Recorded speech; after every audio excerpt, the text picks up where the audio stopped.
There's a photograph of Bass Reeves taken sometime in the 1890s that tells you everything you need to know about the man. He's wearing his deputy marshal badge, a crisp suit, and a Stetson hat pulled low. His handlebar mustache is perfectly groomed. His eyes stare directly at the camera, with a kind of confidence that doesn't need to prove itself.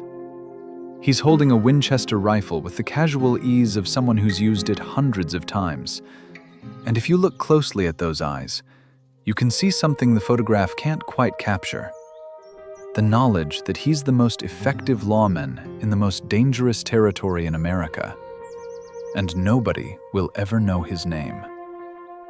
Bass Reeves was born into slavery in July of 1838 in Crawford County, Arkansas.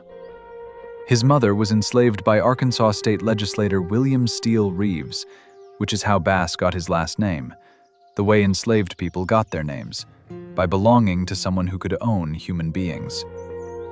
The Reeves family moved to Grayson County, Texas when Bass was still young, taking their human property with them as casually as they'd move furniture. Growing up enslaved in Texas meant learning to be invisible while remaining useful. It meant watching white people carefully, reading their moods, understanding that your survival depended on predicting what they wanted before they asked. These weren't skills anyone taught formally. They were lessons beaten into you by a system designed to break your spirit while extracting your labor. But Bass learned them so well that later, when he became a lawman, he could read criminals the same way. He could tell when they were lying, when they were about to run, when they were reaching for a weapon. Slavery had given him a gift he never asked for: the ability to see through people. When the Civil War erupted in 1861, Colonel George Reeves, William's son, joined the Confederate Army and took Bass with him as his body servant. This was common practice. Confederate officers brought enslaved men to war to cook, clean, tend horses, and generally handle all the work officers considered beneath them. Bass would have been in his early 20s, tall and powerfully built even then. He was already developing the physical capabilities that would later make him legendary. Strength, endurance, sharp eyesight, steady hands. What happened next is the subject of conflicting accounts, but the core truth is undeniable. Bass Reeves escaped. One version says he and George got into an argument during a poker game, and Bass, knowing that slaves who struck their masters faced horrific punishment or death, fled before George could retaliate. Another version suggests Bass simply took advantage of the chaos of war to run for freedom. Either way, Bass made it to Indian Territory, the land that would eventually become Oklahoma, and disappeared into the wilderness. This was the smartest place a runaway slave could go. Indian Territory was complicated, chaotic, and largely ungoverned by the Confederacy. The 5 civilized tribes, Cherokee, Chickasaw, Choctaw, Creek, and Seminole, had been forcibly removed from their ancestral lands and resettled here. Some tribal members owned slaves themselves. Others sympathized with runaways. The territory was a patchwork of competing jurisdictions where a smart, resourceful man could disappear. Bass didn't just disappear. He thrived. He lived among the Cherokee, Creek, and Seminole peoples, learning their languages, customs, and survival skills. He became fluent in Cherokee, Creek, and Seminole, languages that would later prove invaluable when he worked as a lawman. He learned to track, to read terrain, to move through wilderness so quietly you'd never know he was there. He learned which plants were edible, how to find water, how to survive winter in the open. The Native Americans he lived with weren't just sheltering him. They were educating him in skills that few white men possessed. When the Emancipation Proclamation freed enslaved people in 1863, Bass was already a free man by his own hand. But now his freedom was official, recognized by law. He returned to Arkansas and settled near Van Buren, where he married Nellie Jenny, a woman from Texas. They bought land and started farming, building the kind of stable life that had been impossible under slavery. Over the years, they'd have 10 children, 5 boys and 5 girls. Bass built an 8-room house with his own hands, worked the land, raised crops and livestock. For about a decade, he lived the quiet life of a farmer and family man. But quiet didn't suit Bass Reeves. Or maybe more accurately, America in the 1870s needed him too badly to let him stay quiet. In 1875, President Ulysses S. Grant appointed Isaac C. Parker as federal judge for the Western District of Arkansas, with jurisdiction over Indian Territory. Parker would become known as the hanging judge for the number of men he sentenced to death, but he was actually trying to bring order to a region drowning in lawlessness. Indian Territory had become a haven for every killer, thief, rapist, and con artist west of the Mississippi. They fled there because tribal courts had no jurisdiction over non-Indians, and federal law enforcement was almost non-existent. Judge Parker appointed James Fagan as U.S. Marshal and ordered him to hire 200 deputy marshals to clean up the territory. 200 men to cover 75,000 square miles of wilderness, swamps, forests, and plains where outlaws outnumbered lawmen 100 to 1. It was a suicide mission dressed up as a job offer. Fagan had heard about Bass Reeves. Word had spread about this former slave who knew Indian Territory like no white man ever would, who spoke multiple native languages, who could track through country that would lose other men in hours. Fagan offered Bass the job, and Bass accepted. On a date lost to history, but probably sometime in 1875, Bass Reeves became one of the first black deputy U.S. Marshals west of the Mississippi River. Think about what that meant. A black man, in 1875, given federal authority to arrest white people. This was just 10 years after the Civil War, in a time and place where racial hatred ran so deep it poisoned everything. Bass was operating in territories filled with Confederate veterans, men who'd fought to keep people like him enslaved, men who'd kill him if they thought they could get away with it. And he was going after criminals, often white criminals, with warrants that gave him the authority to bring them back alive or dead. Bass was 37 years old when he started. He was 6 feet 2 inches tall and weighed 180 pounds, massive for that era. He could reportedly whoop 2 men at a time with his bare hands, according to later accounts. He was an expert marksman with both pistol and rifle, accurate enough that he was banned from turkey shoots because nobody else had a chance when he competed. He rode a large horse that matched his imposing physical presence. But physical capability wasn't what made Bass Reeves legendary. Plenty of men were tough and good with guns. What set Bass apart was his intelligence, his patience, and his absolute dedication to bringing criminals to justice. Bass couldn't read or write. Slavery had denied him education. But before riding out on an assignment, he'd have someone read him the arrest warrants. He'd memorize every detail: names, descriptions, crimes, which warrant was which. Then he'd ride out into 75,000 square miles of wilderness, sometimes for weeks or months, tracking multiple outlaws at once, and he'd remember everything. Name, crime, face, last known location. All of it stored in his head with perfect accuracy. He became a master of disguise.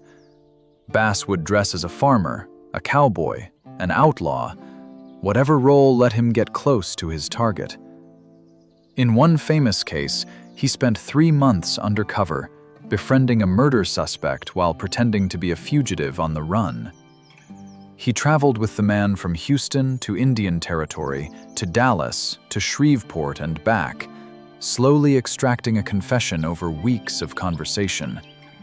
When he finally revealed himself as a deputy marshal and arrested the man, the suspect was so shocked he didn't resist. Bass testified at the trial, and the man was convicted. His methods were brilliant. Once, he was tracking 2 outlaws known to be extremely dangerous. Instead of confronting them directly, Bass staged an elaborate scene. He shot holes in his hat and shirt, then walked up to their hideout pretending to be wounded and pursued. The outlaws, thinking they'd found an ally also running from the law, welcomed him. Bass waited until they were relaxed, then revealed his badge and arrested them both. They were so impressed by his cleverness that they came along peacefully. Another time, Bass was looking for a man in a remote area where strangers were immediately suspicious. So he dressed as a homeless drifter and walked into town with his gun concealed. He found his target, walked right up to him as if begging for food, and before the man realized what was happening, Bass had him in custody. But Bass didn't rely solely on trickery. When situations demanded it, he was absolutely willing to use deadly force. Over his 32-year career, he killed 14 men in the line of duty. Every single killing was ruled justified self-defense. Men who'd drawn on him, who'd fired first, who'd given him no choice. And remarkably, impossibly, Bass was never wounded. Not once. Bullets tore through his hat. His coat was shot full of holes on multiple occasions. His horse was killed under him. But in 32 years of tracking the most dangerous criminals in America, Bass Reeves was never hit by a single bullet. Muskogee Police Chief Bud Ledbetter said of him, "The veteran Negro deputy never quailed in facing any man." This was high praise from a white law enforcement officer in the early 1900s, when black people were systematically excluded from positions of authority and respect. The job was brutal. Deputies would leave Fort Smith with a wagon, a cook who served as a guard, and sometimes a posseman or two. They'd ride west to Fort Reno, Fort Sill, and Anadarko, a round trip of more than 800 miles. They'd be gone for weeks or months, camping in the open, buying supplies when they could, hunting when they couldn't. They were targets for every outlaw in the territory, and at least 114 deputy marshals were killed on duty before Oklahoma became a state in 1907. Bass survived it all. He tracked outlaws through swamps, across plains, over mountains. He rode through ice storms and 100-degree heat. He crossed rivers in flood and pursued fugitives through snow. And he kept bringing them back. Arrest after arrest after arrest. Year after year after year. Until the tally reached numbers that seem impossible. Over his 32-year career, Bass Reeves arrested more than 3,000 people. 3,000. That's not an estimate or an exaggeration. That's documented in scout reports and court records. To put that in perspective, Wyatt Earp, Wild Bill Hickok, Bat Masterson, all the famous lawmen whose names everyone knows, none of them came close to Bass Reeves' arrest record. Most of them worked as lawmen for just a few years. Bass worked for 3 decades, and he was brilliant at it in ways they never were. But the most heartbreaking story from Bass's career came in 1902. After delivering 2 prisoners to Muskogee, Bass received news that shattered him. His son Benny had been charged with murdering his wife in a fit of jealousy. The warrant had been sitting on U.S. Marshal Leo Bennett's desk for 2 days, because the other deputies were reluctant to serve it. Nobody wanted to be the one to arrest Bass Reeves' son. Bass insisted on taking the warrant himself. This is where we see the depth of his commitment to duty. His son had committed murder. The law demanded justice, and Bass, despite being torn apart inside, did his job. He tracked Benny for 2 weeks through territory he knew better than anyone. When he found him, he arrested him and brought him back to Muskogee.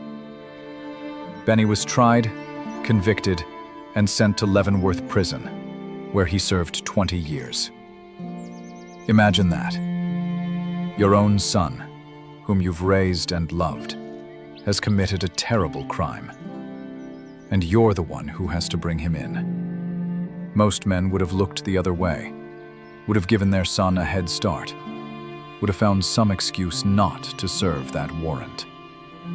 Bass Reeves arrested his own son because the law was the law, and his badge meant something more important than family loyalty.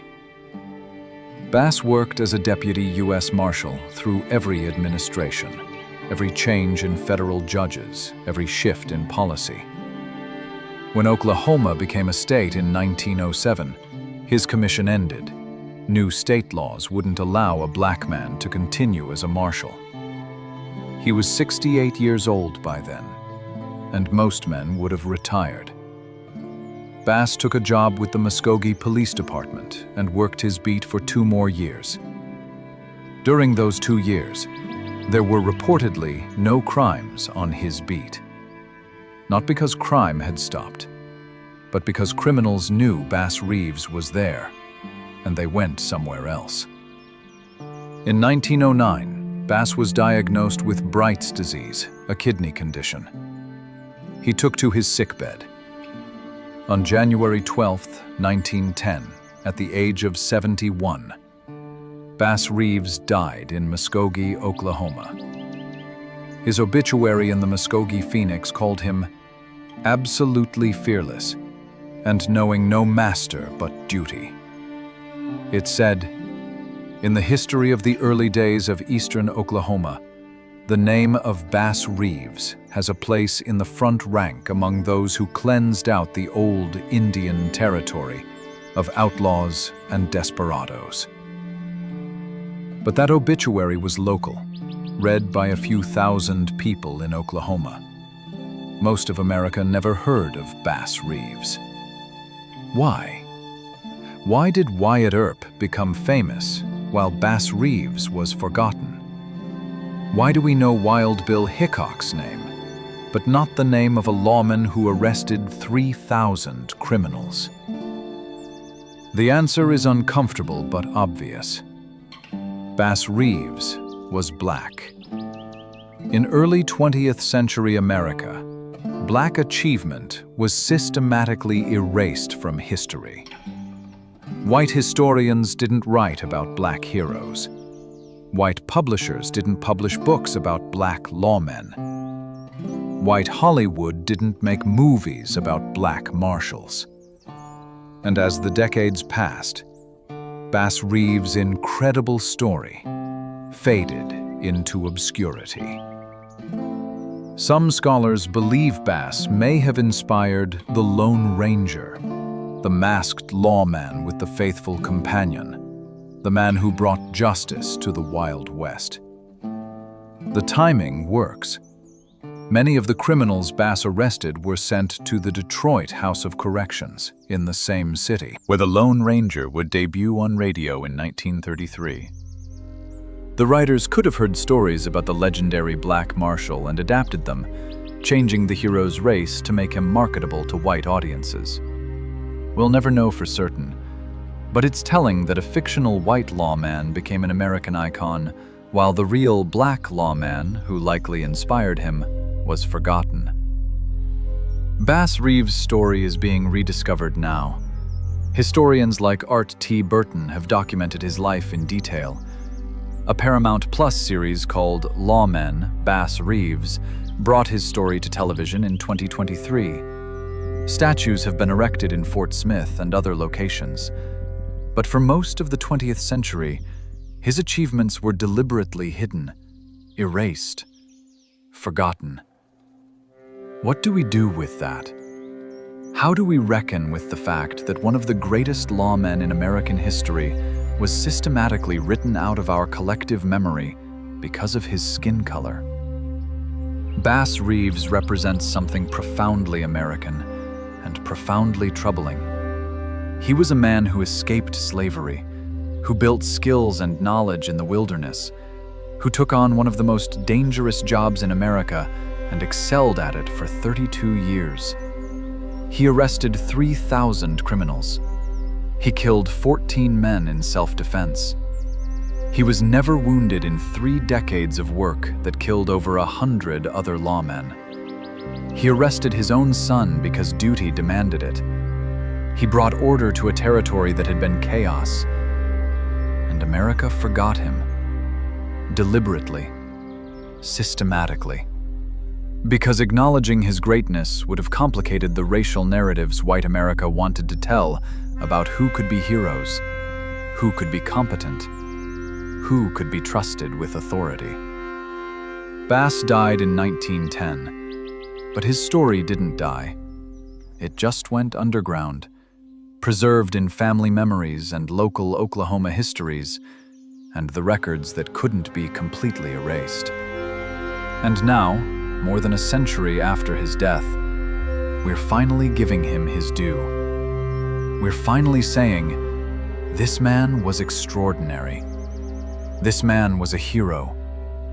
This man deserves to be remembered alongside, or more accurately, above, the famous white lawmen whose names everyone knows.